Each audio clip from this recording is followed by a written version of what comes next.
សួស្តីប្រិយមិត្តទាំងអស់គ្នាសូមស្វាគមន៍មកកាន់ Channel ស្ដាប់ជុំគ្នាថ្ងៃនេះគឺជាថ្ងៃពិសេសមួយព្រោះយើងនឹងចាប់ផ្ដើមដំណើរស្វែងរកកំណប់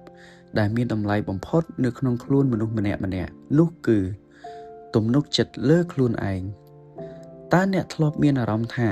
ខ្លួនឯងមិនល្អគ្រប់គ្រាន់ទេតើអ្នកធ្លាប់ចង់សាកល្បងអ្វីថ្មី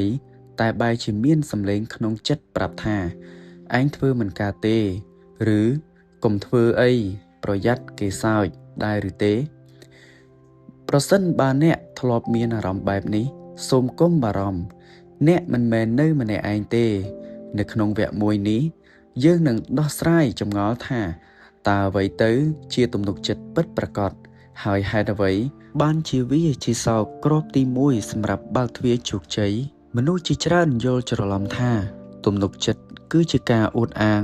ឬការបង្ហាញថាខ្លួនឯងពូកែជាងគេប៉ុន្តែតាមពិតទៅទំនុកចិត្តគឺជាជំនឿលើសមត្ថភាពគុណតម្លៃនិងការវិនិច្ឆ័យរបស់ខ្លួនឯងវាមិនមែនជាការគិតថាខ្ញុំនឹងធ្វើឲ្យខុសនោះទេ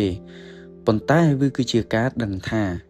ទោះបីជាខ្ញុំធ្វើខុសក៏ខ្ញុំនៅតែអាចក្រោកឈរនិងដោះស្រាយវាបានទំនុកចិត្តខាងក្នុងគឺជាភាពស្ងប់ស្ងៀមការដឹងខ្លួនឯងជាអ្នកណាទំនុកចិត្តខាងក្រៅគឺសមត្ថភាពក្នុងការនិយាយការសម្រេចចិត្តនិងការបង្ហាញសកម្មភាពចំណុចសំខាន់កុំច្រឡំរវាងទំនុកចិត្តនិងការឆ្មើងឆ្មៃមនុស្សឆ្មើងឆ្មៃត្រូវការបង្អាប់អ្នកដទៃដើម្បីឲ្យខ្លួនឯងមើលទៅខ្ពស់ចំណែកអ្នកមានទំនុកចិត្តពិតប្រាកដតែងតែផ្ដល់តម្លៃឲ្យអ្នកដទៃព្រោះគេមិនមានអារម្មណ៍ថាត្រូវប្រកួតប្រជែងជាមួយនរណាក្រៅពីខ្លួនឯងឡើយដើម្បីឲ្យបងប្អូនយល់កាន់តែច្បាស់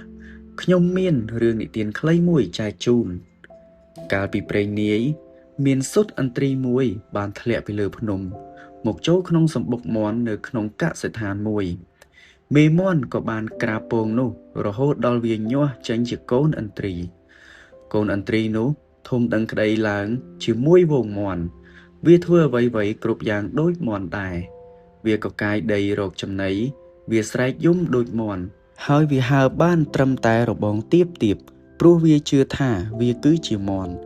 ថ្ងៃមួយវាបានក្រឡេកមើលទៅលើមេឃហើយឃើញសត្វដ៏អស្ចារ្យមួយកំពុងហោះហើរយ៉ាងខ្ពស់ស្រឡះលើអាកាស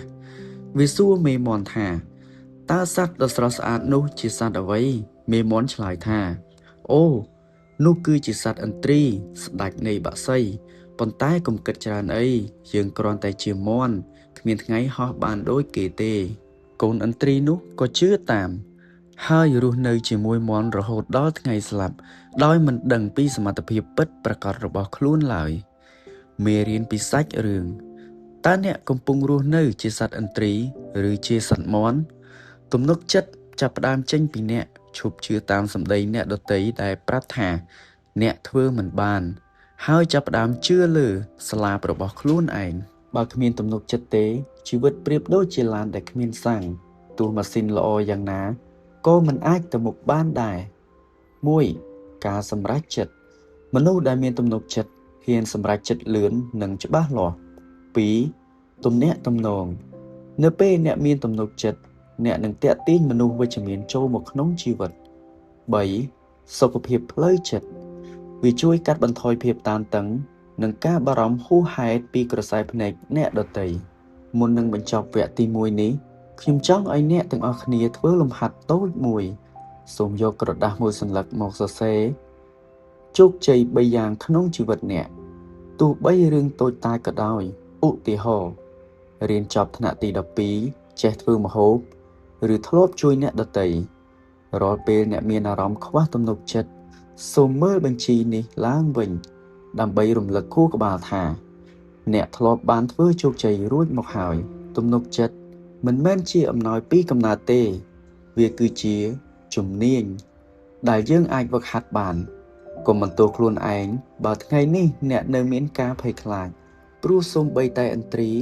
ក៏ត្រូវរៀនហើរដែរសូមអរគុណសម្រាប់ការស្ដាប់វគ្គទី1ក្នុង Channel ស្ដាប់ជុំគ្នានៅក្នុងវគ្គទី2យើងនឹងជជែកគ្នាអំពីមូលហេតុដែលធ្វើឲ្យយើងបាត់បង់ទំនុកចិត្តតើមានកត្តាអ្វីខ្លះ ដែលលួចយកភាពជឿជាក់របស់យើងទៅបាត់សូមកុំភ្លេចចុច Subscribe និងចុចរូបកណ្ដឹងដើម្បីទទួលបានការដាស់តឿននៅវគ្គបន្ទាប់សូមអរគុណ